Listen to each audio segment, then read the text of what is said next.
Assalamualaikum warahmatullahi wabarakatuh. Perkenalkan, nama saya Alfian Dimas Pratama. Di sini saya akan menjelaskan ibadah. Ibadah secara etimologi berarti merendahkan diri serta tunduk.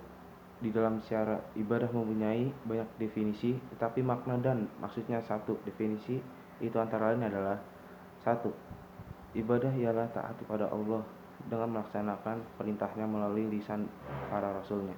Dua, ibadah adalah merendahkan diri kepada Allah Subhanahu wa Ta'ala, yaitu tingkatkan tunduk yang paling tinggi disertai dengan rasa mahabbah atau kecintaan yang paling tinggi.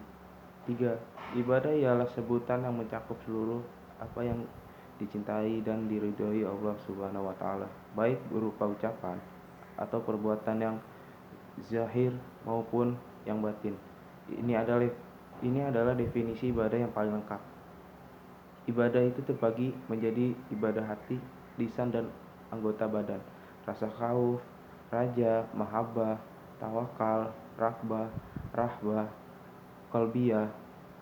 Sedangkan salat, zakat, haji, dan jihad adalah ibadah badaniyah, qalbiyah, atau fisik dan hati. Serta masih banyak lagi macam-macam ibadah yang berkaitan dengan hati, lisan, dan badan.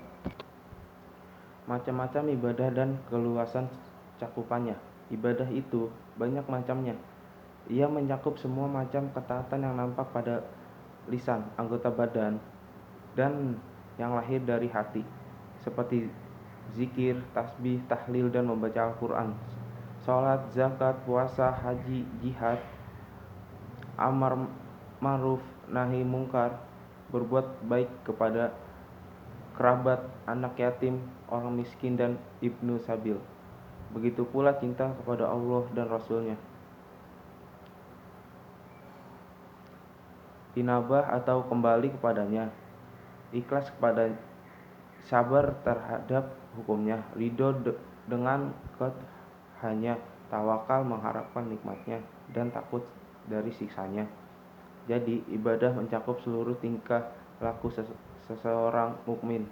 Jika diniatkan kurbah atau mendekatkan diri kepada Allah, atau apa-apa yang membantu kurbah, bahkan adat kebiasaan atau yang mubah pun bernilai ibadah jika diniatkan sebagai bekal untuk taat kepadanya, seperti tidur, makan, minum, jual beli, bekerja, mencari nafkah, nikah, dan sebagainya.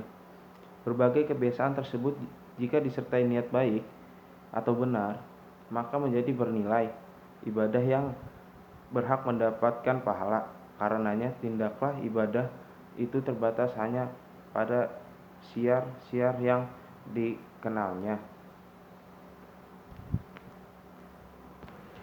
Ada dua golongan yang saling bertentangan dalam soal ibadah. Golongan pertama, yang mengurangi makna ibadah serta meremehkan pelaksanaannya. Mereka meniadakan berbagai macam ibadah yang hanya melaksanakan ibadah-ibadah yang terbatas pada syiar-syiar tertentu dan sedikit, yang hanya diadakan di masjid-masjid saja. Tidak ada ibadah di rumah, di kantor, di toko, di bidang sosial, politik, juga tidak dalam peradilan kasus sengketa dan dalam perkara-perkara kehidupan lainnya.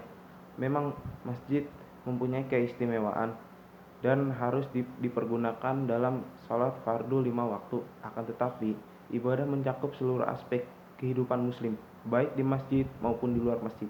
Golongan kedua, yang bersikap berlebih-lebihan dalam praktek ibadah sampai pada batas ekstrim yang sunnah mereka angkat sampai menjadi wajib, sebagaimana yang mubah mereka angkat menjadi haram.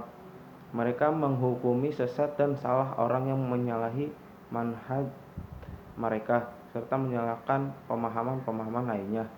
Padahal sebaik-baiknya petunjuk adalah petunjuk Nabi Muhammad Sallallahu Alaihi Wasallam, dan seburuk-buruknya perkara adalah yang bidah. Sekian dari saya. Terima kasih. Wassalamualaikum warahmatullahi wabarakatuh.